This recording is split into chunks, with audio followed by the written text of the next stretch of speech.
Ah, il pleut pas mal aujourd'hui. Bon, alors abordons des algorithmes un peu plus pointus qui impliquent des boucles.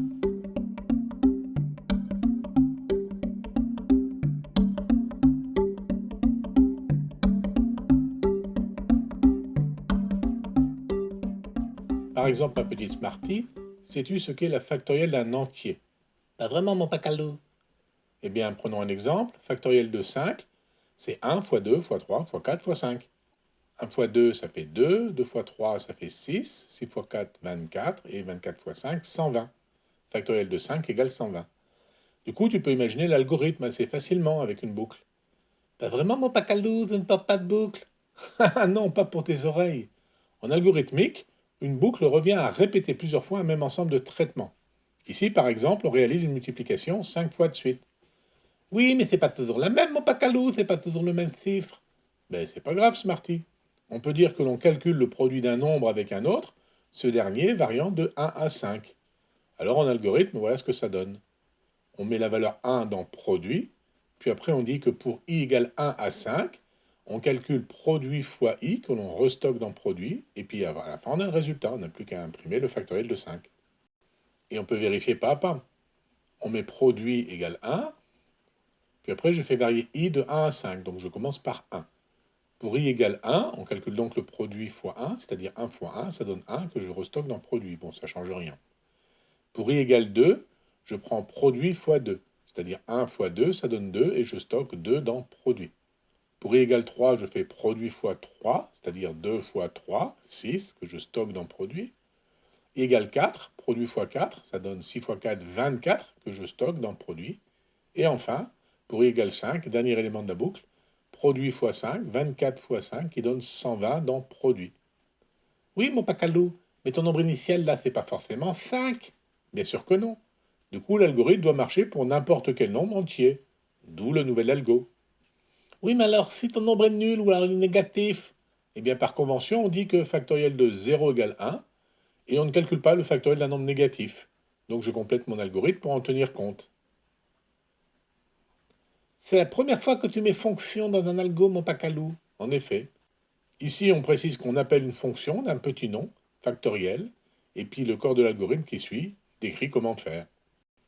Oui, mon pacalou. Mais si ton nombre n'est pas entier, factoriel de 3,27, ça veut rien dire, ou ça vaut combien? Eh bien, figure-toi qu'il existe une fonction mathématique qui permet de calculer de tels nombres. C'est la fonction gamma. Mais bon, ça dépasse largement le niveau de cette série. Nous allons donc modifier notre algorithme pour tenir compte du fait que n doit être un entier.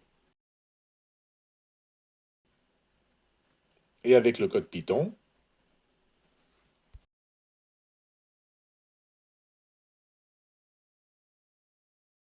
Dis donc, mon pacalou, quand tu regardes ton truc là, tu vois que le factoriel de 5, c'est pareil que 5 fois le factoriel de 4, puisque 4 c'est 1 fois 2 fois 3 fois 4.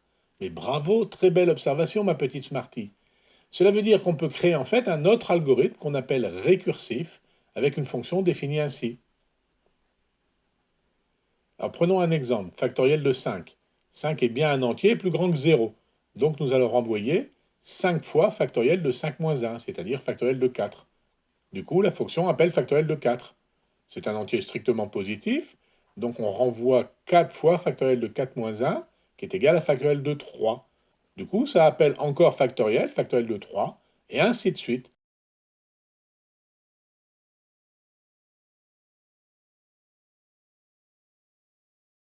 Et à un moment, on arrive à factoriel de 0, qui vaut 1.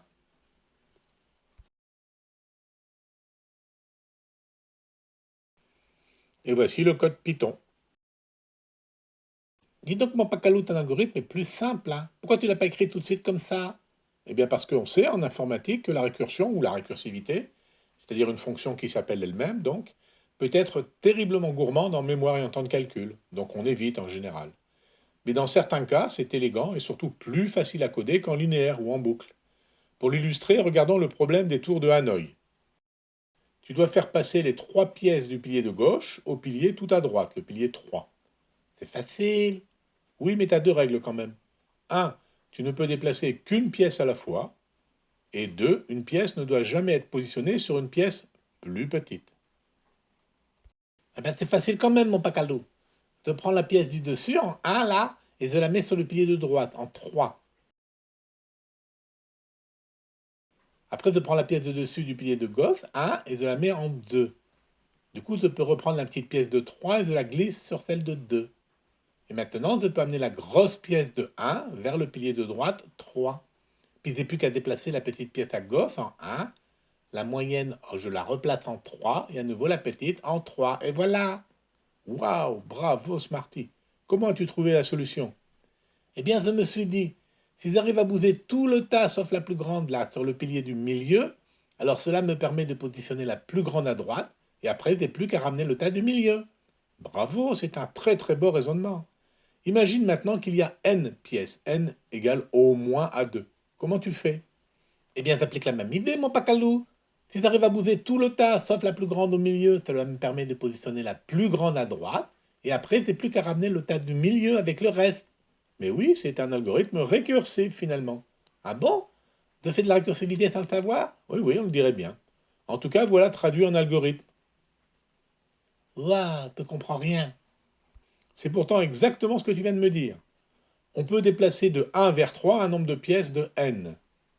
Alors on va d'abord déplacer le tas complet, moins le plus grand, c'est-à-dire n moins une pièce du tas 1 vers le tas 2.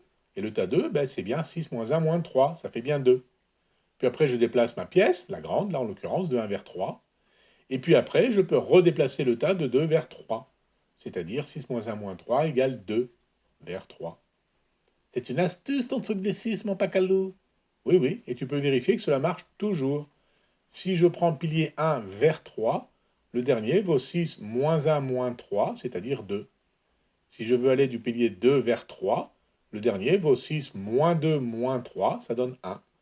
Et puis si je veux aller du pilier 1 vers 2, le dernier donne 6 moins 1 moins 2, ça donne 3. Et voilà ce que ça donne en Python. Et voici le rendu dans une fenêtre d'exécution de Python. Tu peux vérifier, ça marche très bien. Joli, mon pacalou, joli. En effet, joli. Et on peut faire des trucs encore plus pointus en algorithmique. Allez, rendez-vous dans la prochaine vignette. Zéat, mon pacalou, zéat. En attendant, je vais manger mes croquettes.